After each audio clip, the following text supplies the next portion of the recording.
Bom, para falar sobre o cenário político depois da denúncia, contra o presidente Michel Temer por parte do Procurador-Geral da República, Rodrigo Janot, a gente recebe aqui no estúdio o cientista social Rodrigo Prando, que é professor do Mackenzie.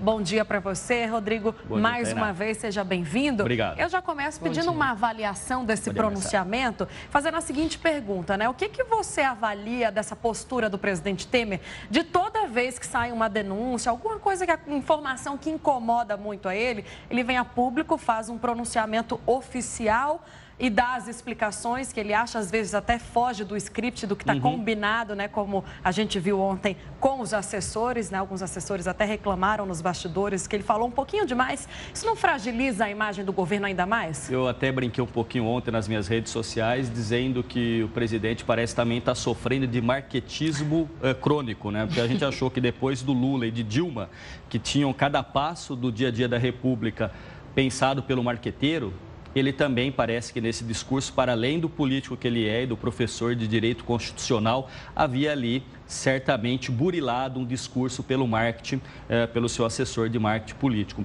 Então, assim, Temer não fica quieto e tenta se defender, que é o que sobra. Me parece que ele começa a entrar numa espiral, tal qual entrou Dilma Rousseff, que é de deixar de governar para tentar se defender, com diferenças ainda muito óbvias, que, na verdade, as ruas não se manifestam com tamanho entusiasmo, quase nenhum, e ele ainda tem apoio político, sobretudo o fiel da balança é o PSDB. O PSDB, ele está uma metamorfose ambulante, Ele diz, olha, talvez a gente desembarque antes, talvez durante, talvez depois da denúncia, vai depender do andar da carruagem. Não é ruim também para o PSDB isso? É ruim, mas qualquer opção do PSDB vai ser cobrada na frente. Se permanecer no governo, porque permaneceu num governo desacreditado, enfraquecido.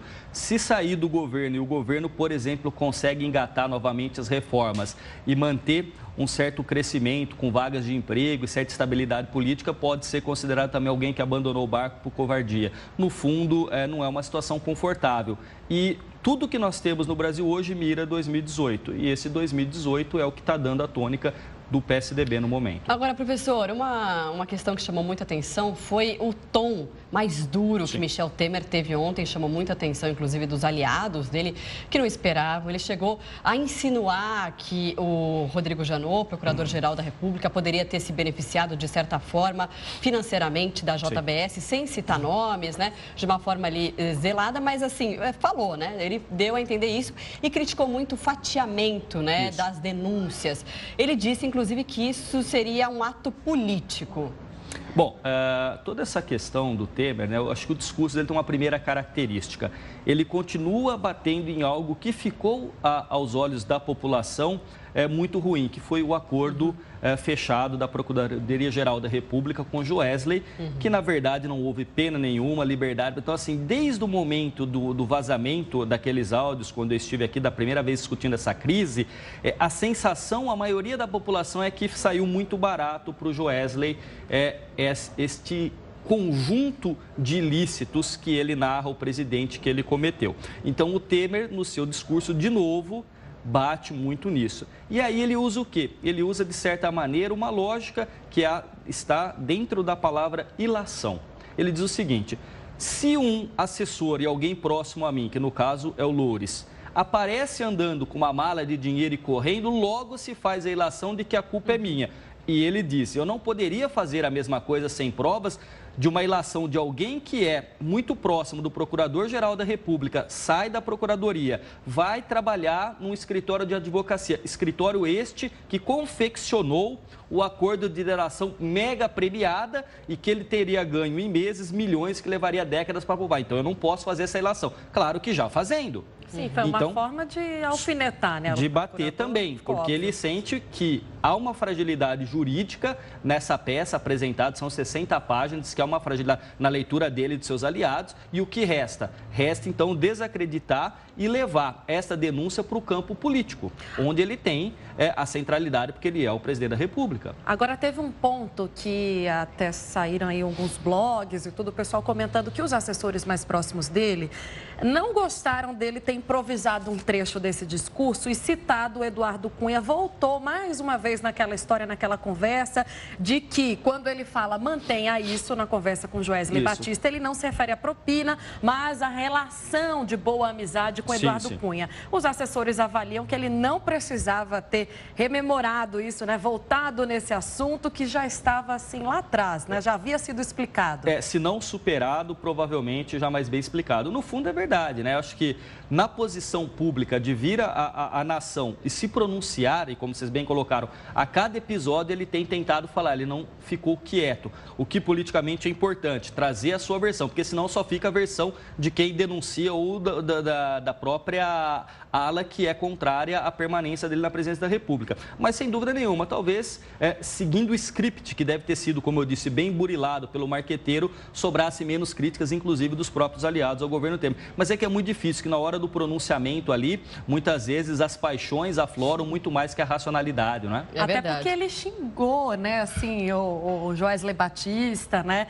pegou bem pesado ali nas palavras, chamou de bandido. Né? Os termos que ele não costuma usar. Ele foi bem então, ele demonstrou mesmo, a falta de habilidade emocional naquele momento, né, o que não é característico do presidente Temer. Pois é, mas é que tá, neste momento, as paixões parecem se sobressair à racionalidade mais técnica de um texto, de um pronunciamento à nação. Agora, Rodrigo, você falou da questão da ilação, né? O Michel Temer até fez uma ironia ali numa parte do pronunciamento dele, falando assim, bom, mudaram a Constituição e a gente não está sabendo, né? Porque as ilações agora valem como provas. E o Janot respondeu, só para a gente pontuar aqui, falando que tem provas contundentes que mostram o crime de corrupção passiva. Outros crimes vão ser denunciados, né? Ele é investigado por outros crimes, como obstrução de justiça. Sim. Parece que já na semana que vem a Procuradoria já deve apresentar uma nova denúncia. Enquanto esse processo acontece, o desgaste político do presidente é muito grande, né?